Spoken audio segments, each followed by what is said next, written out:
Hey everybody, I'm Howard, and this is Otter's Retirement Corner. All right, so the great big beautiful bill has passed, and as everybody should know by now, the bill includes an additional standard deduction on your taxes of $6,000 for seniors. We'll get into that a little bit more in detail.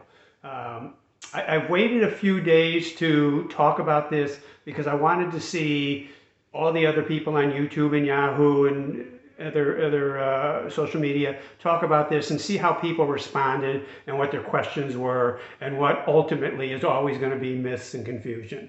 So now I've had a chance to do that a little bit. So let me talk about it and give some of the facts, and then we'll go through questions if you have them in the comments. So the budget bill allows for an additional $6,000 standard deduction for anybody reaching age 65 or older during the year 2025. So if you're 65 on December 31st, you qualify.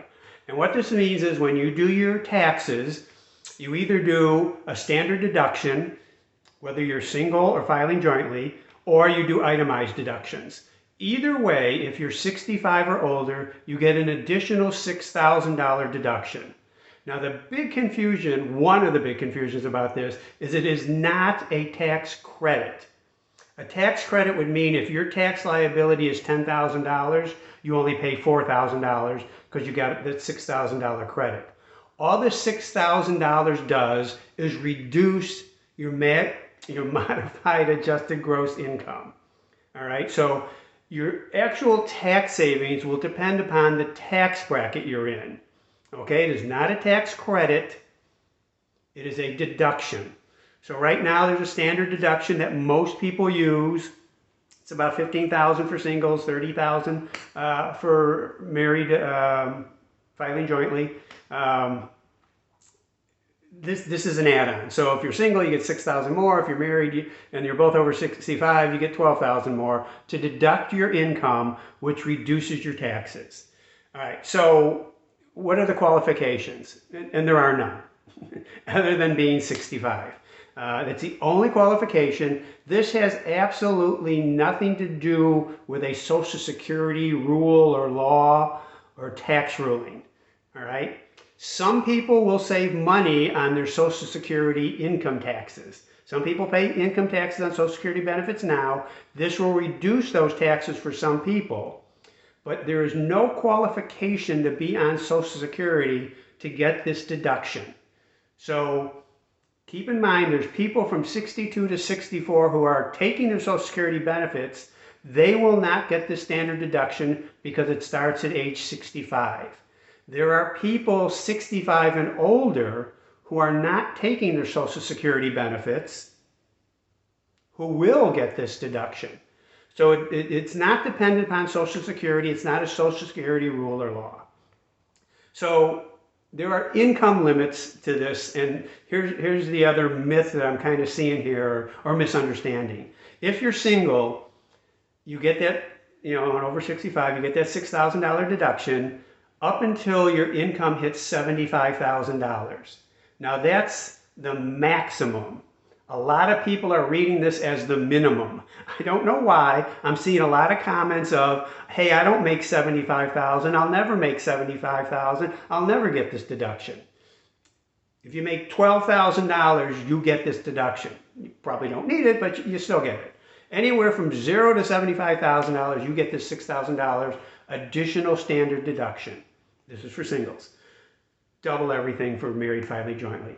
So what happens though after that is there's a phase out of that deduction. And the technical explanation of this is it's a 6% phase out. So what happens is for every $1,000 you earn over 75, you lose $60 of that deduction, 6% of that 1,000. So whatever amount you earn over 75, take 6% of that, and that's what you'll lose out. So it's got a $100,000 range before you lose it all. So once you hit $175,000, you get zero deduction. And between 75 and 150, it's prorated based upon that 6% fade out. If that's confusing, put it in the comments, give me a question. I'll try to be a little bit more clear on that, I guess. I can answer your comments with this. So, and it's, obviously it's the same thing for married filing jointly. The 150,000 phases out until you hit 250,000, and then you have zero. All right, so again, nothing to do with Social Security. Forget that, except that it may affect the taxes you do. Some people do pay on Social Security. So here's a situation I'm not clear on. And I think it'll take the IRS to clarify this. There's a situation I'm in, and a lot of other people are probably in, where one person is 65 or older and the other is not yet 65, and they're filing jointly. So how does the IRS determine who gets that standard deduction or how much they get? Let's say, me and my wife are filing and she makes $251,000 a year and I make nothing. Well, I'm the one over 65, I should get the $6,000 deduction, but will they look at that $251,000 and say, oh, you're over the $250,000 limit, you get nothing? Well, I have to designate what portion of that income is from me and what portion is from her. So that's the one thing I'm not clear on. If anybody has seen that anywhere or anybody answer that, it's not in the bill. Typically when these bills come out, the IRS then has to interpret them and issue rules, which, can take weeks or months. They have the full year, obviously, to get these rules out. But that's kind of cloudy right now.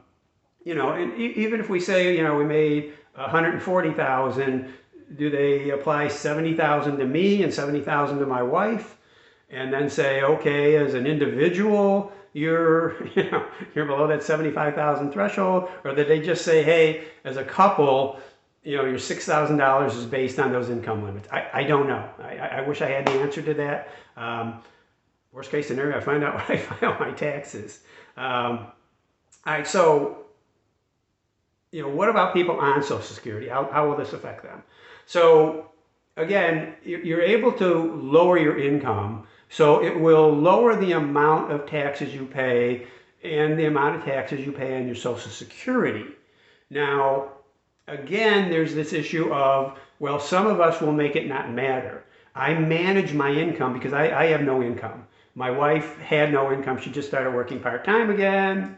And she has a little income, but I try to manage it to stay within the 12% tax bracket, so we can make about $126,000 with this, $132,000.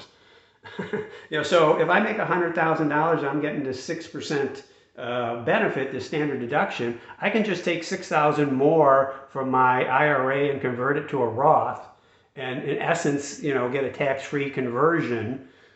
Because this is reducing my income by that $6,000. So, people on Social Security can do the same thing. So it's hard to say exactly how much people are going to save. All other things being equal and even, if I get a $6,000 additional deduction, I'm in the 12% bracket, I will save $720 on my taxes. Cool, all right, great, fine. But again, I'm not on Social Security, so this has nothing to do with reducing or eliminating taxes on Social Security. It's just the way it is. I'll take it. But the other thing we have to keep in mind here, this is only good through 2028. And several provisions in this bill are only good through 2028. The exemption of taxes on tips, on overtime. Why did they do that? I have to guess it's purely political. Hey, look how great things under our administration are. Oh, look, suddenly you're paying more taxes under the next administration. It's ridiculous. I think ultimately they did that to reduce the amount of how much it increases the deficit, because they knew it was going to increase the deficit. They're not admitting it, but obviously they knew that, and this just lowers that amount. All right, so what does this do to the Social Security Trust Fund? And I've heard a lot on this, where it's going to, run it out a year earlier. It's just going to deplete the trust fund, and we're going to get our benefits reduced a year earlier. I've done some calculating, some rough calculating. I've used the White House's figures, which are a little off from what I've heard before. They estimate that 64% of people were not paying taxes on Social Security already. You can debate that number. Now they're saying that goes to 88, so only 12% of people will still be paying taxes on Social Security. If I use those numbers and sort of back into how much tax revenue from Social Security isn't going back to Social Security, I get about $120 billion over 4 years, which is just a little over a month's worth of benefits. So yeah, it'll have an effect. It won't have it won't cost the trust fund a year's worth of revenue, nothing like that. And again, another myth, when you pay taxes on your Social Security benefits, it doesn't go into the general fund of the government like all other income taxes. It goes back to the Social Security Administration. It gets split up between the retirement benefits and the disability benefits, but it does go back there. Again, I'm guessing 120 billion, could be 100 billion, depending how people react to this and respond to it and what they do. So hopefully that clears up some things. Let me know your questions. Let me know what you think of this. Is this a good idea, a bad idea, a political idea, a census idea? Hooray, I'm getting a tax break, so it's good. Tell me what you think. Let me have your questions. We'll talk about it. Thanks for listening. We'll see you next time.